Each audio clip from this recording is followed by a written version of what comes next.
Okay. Joined by Jordi Villa. He is the president of Nissan Africa. Jordi, firstly, fantastic to meet you, sir. Likewise. Thank you very much.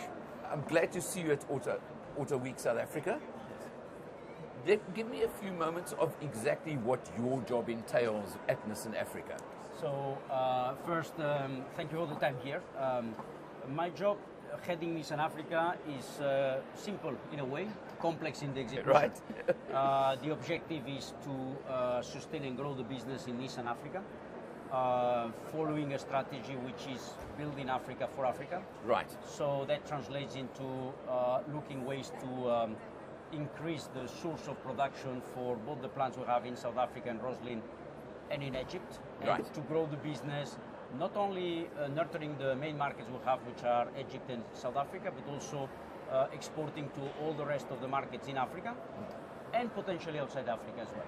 Wow, for fantastic. that, looking at the product strategy, industrial strategy, and of course commercial strategy together with the teams.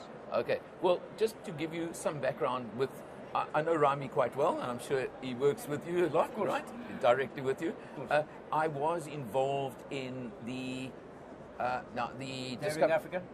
Sorry, the Daring Africa? Daring Africa. I drove the first leg Expedition? within Okay. South Africa. Excellent. I actually was part of that. So Excellent. I would have loved to have come to the last leg in Egypt, but It was a fantastic one. Luxor, Burkhada, Cairo. I did it. yeah. A bit hot, but it was beautiful. Next time you do it, please keep me in mind. I'd love to come along to that. But it was an amazing expedition from you guys, and I hope it got the coverage it deserved, because it deserved plenty, and the exposure for your company. Yes.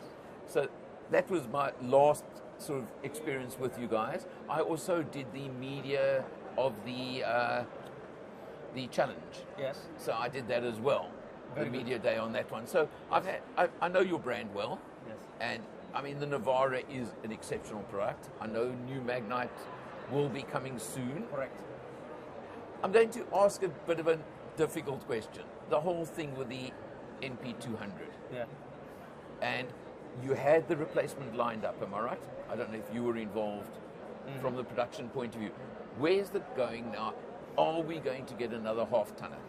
Yeah, so basically the story about NP200 is we lost this product.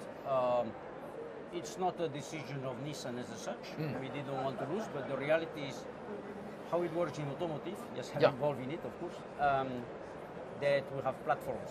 Right. The platform for MP200 was shared with our alliance partner at the time, Renault, and was produced in Russia. Since it happened, the war and the sanctions, we lost that production center. Actually, Renault lost it, and therefore we lost this platform, simply.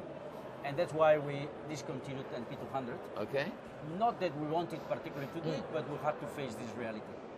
At the moment, what we're doing is to grow the volume of the current Nissan Navara. You see here a fantastic Pro 4X. Very much and so. we'll launch very nice new variants and special versions moving forward. Okay. And of course, I'm actively working on what could be the lineup to complement Nissan Navara in the future for the market of South Africa, for the market of Africa and export, but also potentially for the plant in South Africa. Still, it's not finalized, it's work in progress, but it's very... you asked me before about my job.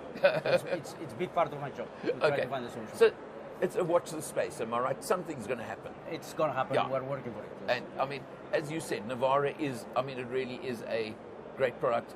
I was saying, I did Spirit of Africa, the media version. Spirit of Africa, yes. And really enjoyed myself, number one. Yeah. And can I boast and tell you my partner and I came second on the media challenge. Okay. So I enjoyed myself. That's the point. It proved the product though. Yes. So there you've got that strong product. As you say, you could expand the range, because especially I think, and going into Africa, I'm quite sure you'll concentrate on the lower spec models, the more workhorse models. Can I call it that? Yes. For Africa, I mean, South Africa, we're mad about our luxury double cabs. Yes. That's correct. So there's a lot of room for that. Yeah, but if I may extend on this, all this is true. I mean, we are selling, we talk about Baki, but in reality you have many different categories. Right. No? And we will have very beautiful versions, even more upmarket coming on. Okay. But we want to cover as well the workhorse and fleet. Yes. Partly we do with Navara. Even now we have a XC double cabin leaf spring suspension, by the way. We also Yes. have the single cab, as you Right. know very well, which is pretty competitive. But of course, there is room for, why not to say, more accessible vehicles Yeah. in the marketplace. But in a way, even as a passenger car, we cover that with Magnite. It's a beautiful, affordable, let's say, sport utility Yes. vehicle, B+, we call it. And in the future, we are looking for other vehicles in this philosophy, a bit bigger than Magnite, but potentially also smaller. So it must be designed for cost and being affordable on price. Yeah. And then, of course, to complement that range, you have X-Trail and you have the higher sport Yeah. utility vehicle crossovers of different technologies. Could be petrol, could be also e-power.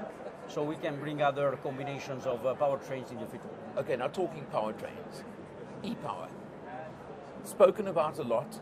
I mean, you're selling it around the world, but you haven't brought it to South Africa yet. Yes. Is it coming, and how soon? We are studying. At the moment, we need to see in which model we apply e-power Okay. first. So, for example, today, e-power is applied in a lineup which is essentially sold in Europe and in Yes. Japan, mostly. As soon as we apply the development into the models that we're selling in Africa in general, Yeah. in South Okay. Africa for sure, there could be a chance. We need to be also mindful of the cost benefit always of every solution. So for example, if you talk about a very affordable vehicle, Yeah. which is, I put an example, beautiful, affordable like Magnite. At the moment, it's very optimized. You have a beautiful engine with a very limited consumption. It's an HR10, we call Yes. it. It's 1 liter, turbo or not. E-power solution could be nice, but maybe it's not so needed. However, you could argue that for X-Trail, it would be absolutely needed. Yeah. We are the stage at the moment we're studying it, and it's part of the discussion we have with the authorities because we shouldn't be penalized by importing a bit more expensive vehicle. Well, you heard the comment this morning, didn't you? Yes, I heard the Okay. comment this morning about That little snippet in the middle of his speech. yes. I think it was part responding to the speech and pressure and desire expressed Yes. by the different OEMs, not only by Nissan, that South Africa needs to move also in a certain direction. Yeah. Not necessarily directly to electric vehicle only. Yeah. You can also develop, by the way. It's a matter of developing infrastructure, that's it. That's it. Yeah. But developing as well the intermediate way, which is electrified versions. Yeah. Call it e-power, call it hybrid, call it as you wish, plug-in hybrid. There are many ways. We don't have to Yeah. limit ourselves. Each of our brands, we will defend our own proposal, but I think we need to be open to the different solutions. I am completely sold on hybrid, okay, and regenerative hybrid, Yeah. as in not plug-in. Yeah. I just feel for this country, for the distances we travel, etc. And I know the infrastructure is improving daily. I'm not questioning. I've done some EV long distance trips recently, so I've tested it. But still, for myself, if I was going to buy a new car tomorrow, I would very likely choose one of the regenerative hybrid models available. Yeah. I understand perfectly. Yeah. E-power is one of those solutions Yes. you can bring. By the way, it has a beautiful driving, better than an hybrid, but this you need to test. Have you got any in the country yet that we can sneak a test sometime? We can talk about how to test it over there, that's for sure.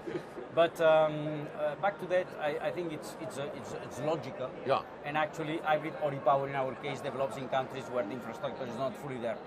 Then the growth of pure electric or plug vehicles Yeah.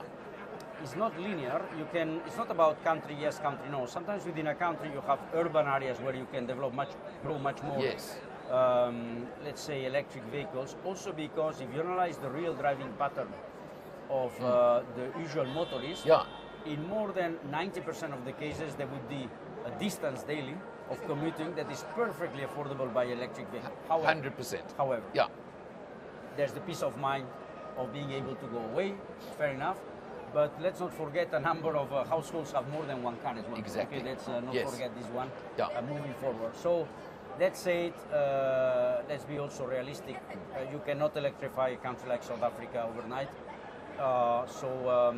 Non-plug solutions are needed Yeah. to transition towards other types Exactly, of energy. yeah. Somebody approached me at the hotel at breakfast this morning, and he was chatting to me, and his wife, her commute is 10 kilometers each way every day. She's a school teacher. Yes. And I said to him, an EV. Yes. And he looked at me. I said, you'll have to plug it in once a week. Yes. And that's even with a limited range. Yes. Because she's doing, what, 100? So she probably does she's probably doing 150 kilometers a week. Yes. I said, it's almost a no-brainer Yes. to buy an EV for that purpose. Yes, exactly.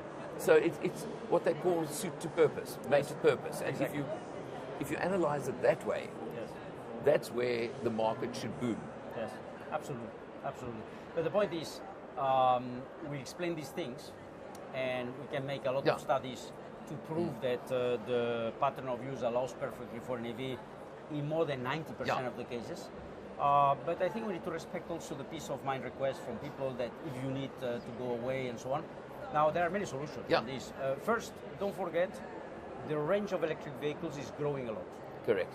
Second, the capacity of charge in short period as well is growing a lot. Yes. So this is important because at the end you don't need a massive network. You need a few points along the motorways, etc. You can do fast charge, and that's also improving.